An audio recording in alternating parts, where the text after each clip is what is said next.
بسم اللہ الرحمن الرحیم الحمد للہ رب العالمین والصلاة والسلام علی رسولہ الکریم اعوذ باللہ من الشیطان الرجیم رب اشرح لی صدری ویسر لی امری واحلل عقدۃ من لسانی یفقهوا قولی اللہم علمنا ما ينفعنا وانفعنا بما علمتنا وزدنا علما۔ آج ہم بات کریں گے انسانوں کو لے کر خدا کی اسکیم کے متعلق کہ اللہ تعالیٰ کی اسکیم، اس کا منصوبہ، اس کا کریشن پلان انسانوں کو لے کر کیا ہے۔ کیا خدا انسانوں پر کمپلجن یعنی جبر کے تحت اپنی اطاعت منوانا چاہتا ہے یا ان کو وہ فریڈم دیتا ہے، آزادی دیتا ہے؟ تو جب ہم قرآن اور سیرت رسول کو پڑھتے ہیں تو یہ بات ہمارے سامنے واضح ہو جاتی ہے کہ خدا کا تخلیقی منصوبہ جو ہمیں قرآن اور سنت رسول سے سمجھ میں آتا ہے وہ یہ کہ اللہ تعالیٰ نے انسان کو پیدا کیا۔ انسان ایک ایٹرنل بینگ ہے، ایک ہمیشگی وجود رکھنے والا انسان ہے، لیکن اس کی زندگی کو دو حصوں میں اللہ نے ڈیوائیڈ کیا۔ ایک ہے پری ڈیتھ اسپین اور ایک ہے پوسٹ ڈیتھ اسپین۔ یہ جو اسپین ہے ہماری زندگی کا جس میں ہم جی رہے ہیں، اس زندگی میں خدا نے ہم سے یہ مطالبہ کیا ہے یا خدا ہم سے یہ چاہتا ہے، اس کی منشا یہ ہے کہ ہم سچائی اور برائی دو راستوں میں سے اچھائی اور سچائی کا راستہ اختیار کریں، کیونکہ اللہ تعالیٰ نے یہ ہماری فطرت میں رکھا ہے فَأَلْهَمَهَا فُجُورَهَا وَتَقْوَاهَا۔ تو اللہ تعالیٰ ہم سے یہ چاہتا ہے کہ وہ ہمیں آزادی دے کر آزمائے کہ اب تم سچائی کو اختیار کرو، تم ظلم کی طاقت رکھتے ہوئے ظلم سے باز رہو، تم برائی پر قادر ہوتے ہوئے برائی سے بچو۔ تو یہ اللہ کی منشا ہے، اور جو ہمارا مرنے کے بعد ایک دور حیات شروع ہوگا تو وہ بھی اسی کا حصہ ہے، لیکن وہ ہوگا ریوارڈ یا سزا کا مرحلہ۔ یعنی اگر ہمارے کام اچھے ہوں گے تو ہم خدا سے انشاءاللہ اچھائی کا صلہ پائیں گے، اور نعوذ باللہ اگر برائی ہم نے کی ہے اور برائی کا معاملہ ہمارا رہا ہے تو مرنے کے بعد ہمارا جو صلہ ہوگا، انعام ہوگا، وہ برائی کا ہوگا۔ اللہ ہم تمام کی حفاظت فرمائے۔ تو خدا کا منشا یہ ہے، اسی کو اللہ تعالیٰ نے سورہ ملک میں فرمایا الذی خلق الموت والحیات لیبلوکم ایکم احسن عملا، کہ اللہ نے موت اور زندگی کو وجود بخشا تاکہ وہ آزمائے کہ تم میں سے کون بہتر عمل کرتا ہے۔ تو دنیا عمل کی جگہ ہے، تو یہ اللہ تعالیٰ کو آزمانا کیا اکراہ کے بلبوتے پر ہوگا یا پھر آزادی کے طور پر؟ ہم خاص طور پر آج کل ایک لفظ بہت سنتے ہیں اسلامی خلافت کا اور اسلامی حکومت کا۔ ابھی افغانستان میں طالبان کا معاملہ چل رہا ہے، اور ہمارے یہاں خود ہندوستان کے ایک معروف اور مشہور خطیب مولانا سجاد نعمانی نے ان کے حق میں بڑے الفاظ بولے ہیں کہ ان کی حکومت کی بہت ساری پذیرائی کی، تعریف کی، اور نہ جانے کیا کیا خوش فہمیوں کے پل باندھے ہیں۔ یہ ہمارا معاملہ کہ ہم اب افغانستان اور طالبان کی وجہ سے اسلامی حکومت کی ابتدا ہو گئی ہے اور خلافت، اس سے ایک خلافت کا دور آئے گا، یہ ساری خوش فہمیاں ہیں۔ اس کو ہم انگلش میں کہہ سکتے ہیں وشفل تھنکنگ، اور قرآن کی زبان میں اس کو کہا جائے تو یہ ساری چیزیں امانی ہیں۔ جو طالبان نے پاسٹ میں کیا وہ ہمارے سامنے ہیں، کوڑے لگانا اور اسلامی سزاؤں کا نفاذ کرنا اور جبراً پردہ کرانا اور جبراً داڑھی رکھوانا، عورتوں کو عصری تعلیم سے محروم کرنا، یہ ساری چیزیں پوری دنیا کے سامنے آیا ہیں، سب جانتے ہیں۔ اس طرح کی چیزوں سے کیا ہوتا ہے، سوائے اسلام کی بدنامی کے اور کوئی ریزلٹ نہ پہلے کبھی سامنے آیا تھا اور نہ اب آنے والا ہے۔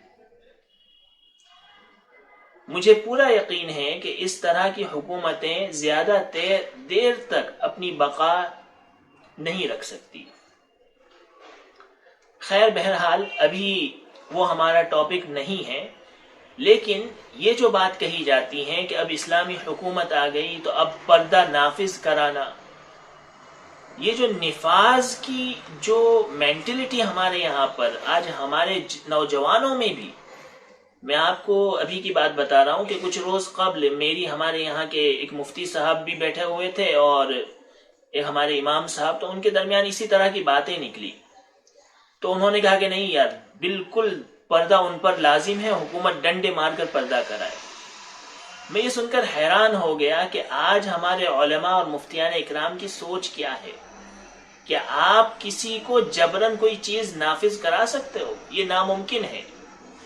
جبر کی بنیاد پر جو چیز رونما ہوگی وہ صرف اور صرف نفاق ہوگا، معاشرے میں منافقت پھیلے گی، منافقت پنپے گی۔ انسان کی سوچ کو، فکر کو آپ کیا کر رہے ہو؟ منافق بنا رہے ہو سکتا ہے کہ کچھ وقت کے لیے وہ ڈنڈے اور چابک کے ڈر سے تو نقاب اور پردہ کر لیں، لیکن یہ پردہ زیادہ دیر تک نہیں ٹکے گا۔ اللہ کے رسول صلی اللہ علیہ وسلم نے معاشرے کو اسلامائز کیا، کب؟ جبکہ ان کا ذہن بن گیا تھا۔ لیکن آج کل کے اسلامسٹ جو دعویٰ بھرتے ہیں وہ کیا کرتے ہیں؟ سب سے پہلے ڈنڈا چلانے جانتے ہیں۔ یہ الٹی ترتیب ہے جو نتیجہ یقیناً الٹا ہی دے گی، اس کا کوئی بھی فروٹفل ریزلٹ نہیں آنے والا۔ بدقسمتی سے میں یہ دیکھتا ہوں کہ یہی فکر جبر والی ہمارے معاشرے میں ہمارے علماء اکرام خود اسی فکر میں پلے بڑے ہیں۔ سمجھنے والی بات یہ ہے کہ آپ جب قرآن کا مطالعہ کرتے ہیں تو آپ پائیں گے کہ قرآن آزادی کو، فریڈم آف اسپیچ کو نہ صرف پروموٹ کرتا ہے بلکہ وہ اس کا سب سے بڑا ایڈوکیٹ ہے۔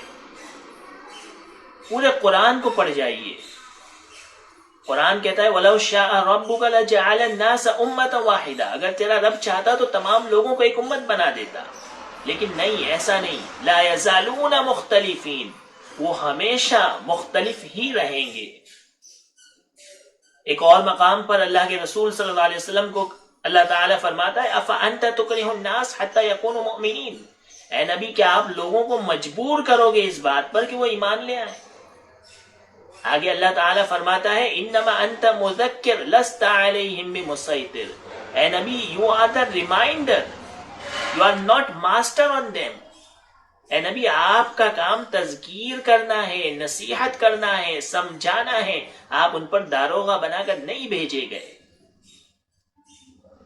لا اکراہ فی الدین، دین میں کمپلجن نہیں ہے، جبر نہیں ہے۔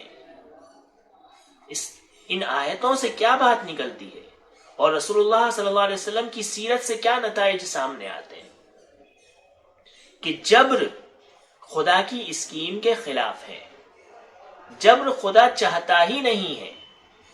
جبر چاہتا تو خدا انسان جیسی مخلوق کو پیدا نہیں کرتا، وہ پہاڑ بنا دیتا، وہ سمندر بنا دیتا، وہ زمین بنا دیتا، وہ آسمان بنا دیتا۔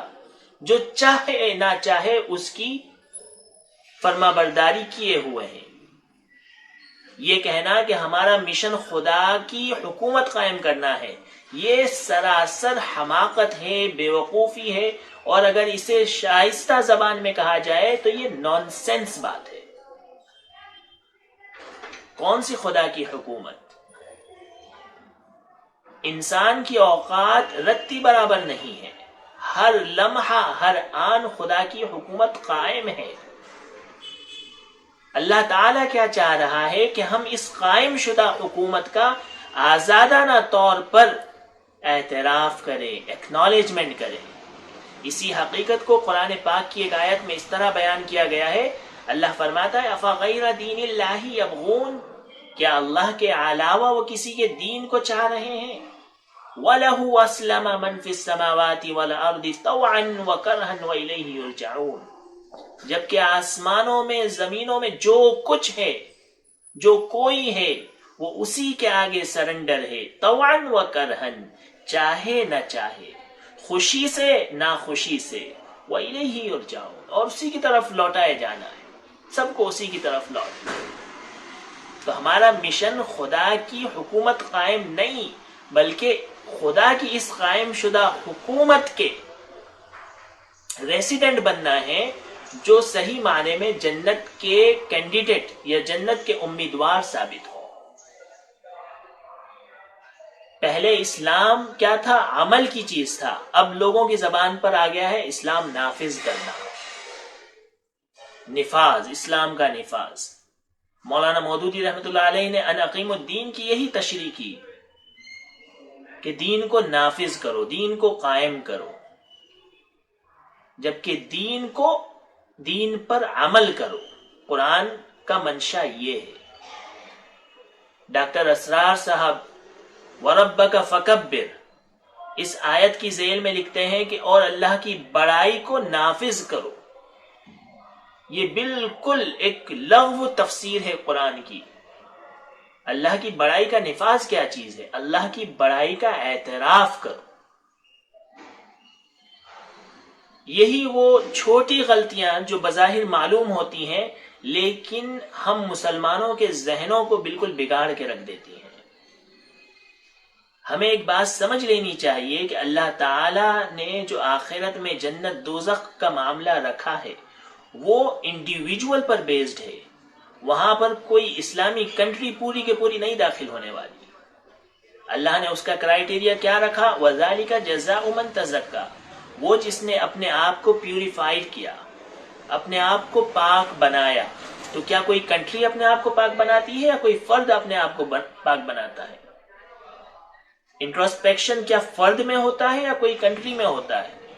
یہ ایک جہالت والی بات ہے کہ انسان اسلامی حکومت کا دم بھرے اور اپنے آپ کو نجات دہندہ سمجھ کر اپنی اصلاح سے غافل رہے۔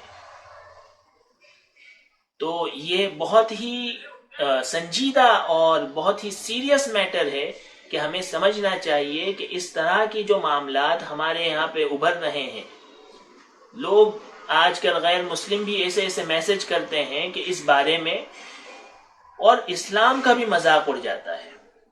تو طالبان یا اس طرح کی دوسری تنظیمیں، داعش، ان لوگوں نے جتنا نقصان اسلام کو پہنچایا، بخدا اتنا نقصان کسی اور کے ذریعے سے نہیں پہنچا۔ اگر میں کہوں کہ اللہ سے صرف ایک دعا مانگو جو ساری دعاؤں کا جامع ہو، تو میں کہوں گا کہ اللہ تعالیٰ سے جہالت سے پناہ کی دعا مانگنی چاہیے۔ کیوں؟ کہ بیماری کس چیز کا سبب بنتی ہے؟ جہالت کا۔ ہر چیز میں اگر جہالت شامل ہو جائے تو وہ پھر چیز بالکل ورسٹ بن کے رہ جاتی ہے، ہلاکت خیز بن جاتی ہے۔ اسلام میں جہالت داخل ہو جائے تو پھر اسلام نہیں رہتا، اس میں طرح طرح کے بگاڑ آنے شروع ہو جاتے ہیں۔ مسلمان قوم کا آج یہی حال ہے کہ ہم نے اسلام کو بالکل جہالت کے ساتھ اس کا ایک یہ بنا دیا ہے، جس کی وجہ سے صحیح اسلام کی تصویر آج دنیا کے سامنے آنا مشکل ہو گئی ہے۔ تو اللہ تعالی ہمیں اس حقیقت کو سمجھنے والا بنائے اور خدا کی اس اسکیم کو سمجھنے والا بنائے۔ بس یہی میرا پیغام ہے۔ جزاکم اللہ۔ السلام علیکم۔